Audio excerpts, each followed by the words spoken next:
शनिवार के दिन जो पीपल के वृक्ष में सरसों के तेल का दीप लगाता है उसको शनि कभी परेशान नहीं करता। एक बात हमेशा ध्यान रखिएगा, मान लो अगर कोई भारी रोग ऐसा शनि महाराज के कारण हो गया हो, अच्छे काम करते करते उल्टे हो रहे हैं, होते हैं किसी किसी के साथ में, विपरीत परिस्थितियां आ जाती है, अच्छा करने जाओ बुरा हो जाता है, अच्छा कर्म करने जाओ बुरा हो जाता है।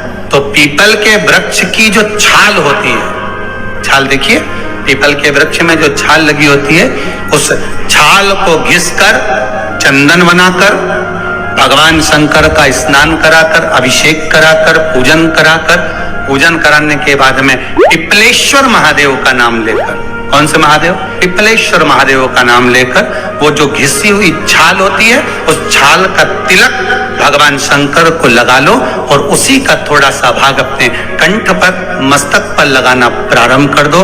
धीरे धीरे जो विपरीत दशा है वो सुधरना प्रारंभ हो जाती है। पर नाम याद रखना, पिपलेश्वर महादेव।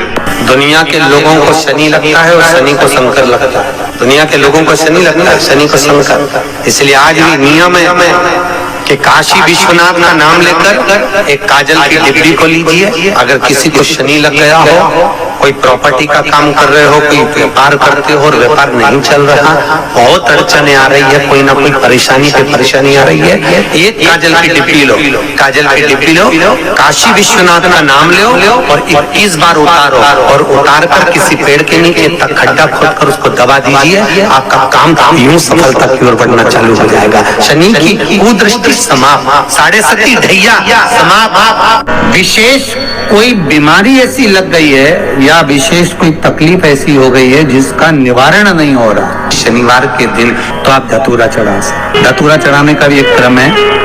हल्दी में भिगोकर धतूरा चढ़ाया जाता है लक्ष्मी के लिए, चंदन में भिगोकर धतूरा चढ़ाया जाता है आयु की वृद्धि के लिए।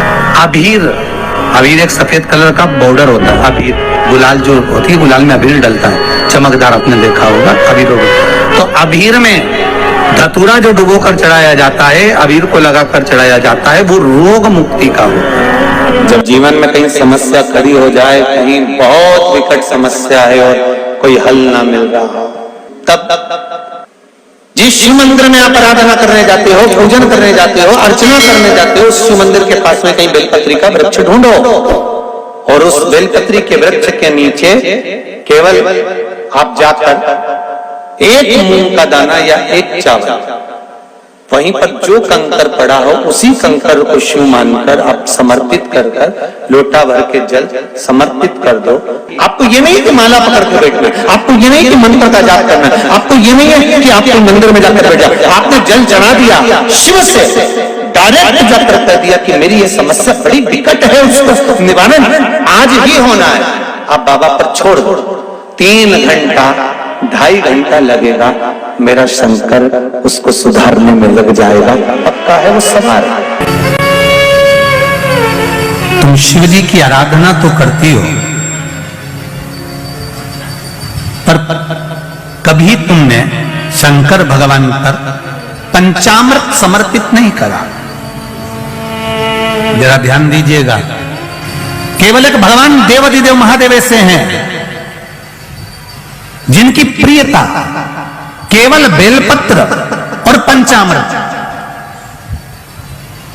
आप जरा अच्छे से समझ जाना, बहुत ध्यान लगाकर सुनना, बेलपत्र और पंचामृत है। तो कहां पंचामृत तो स्नान के काम आता है भगवान को।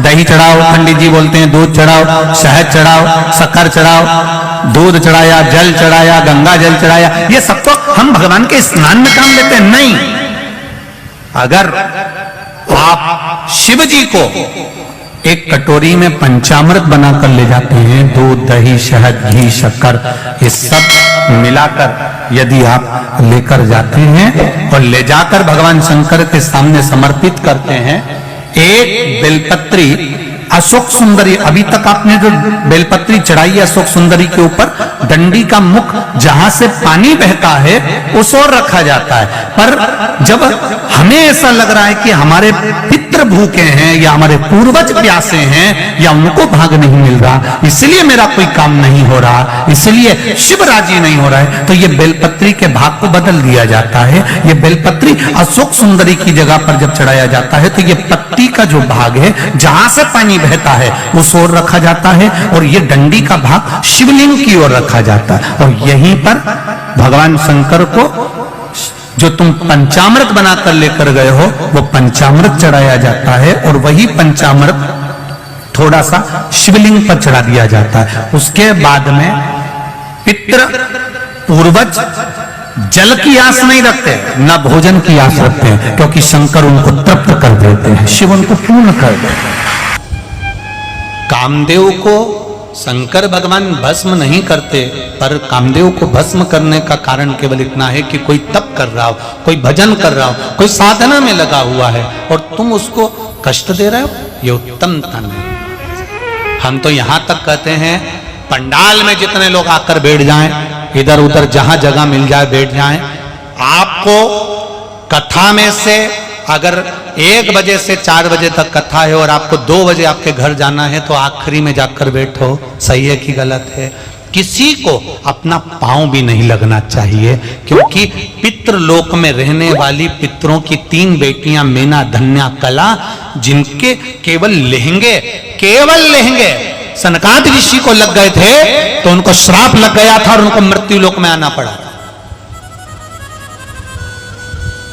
आप कर्पूर गौरम कर्णावतारम अक्षतम कैश्वम आखिरी तक अगर बैठे हुए हो, आरती तक बैठे हुए हो तो आप आगे जाकर बैठो, पर अपने द्वारा किसी को कष्ट ना हो इसका स्मरण।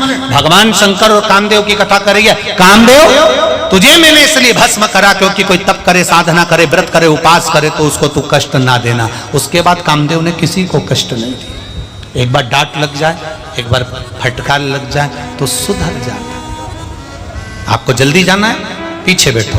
आपको अगर पूरी सुनना है तो मैं तो 3 घंटा राजा जनक जी जैसे कथा सुनते थे।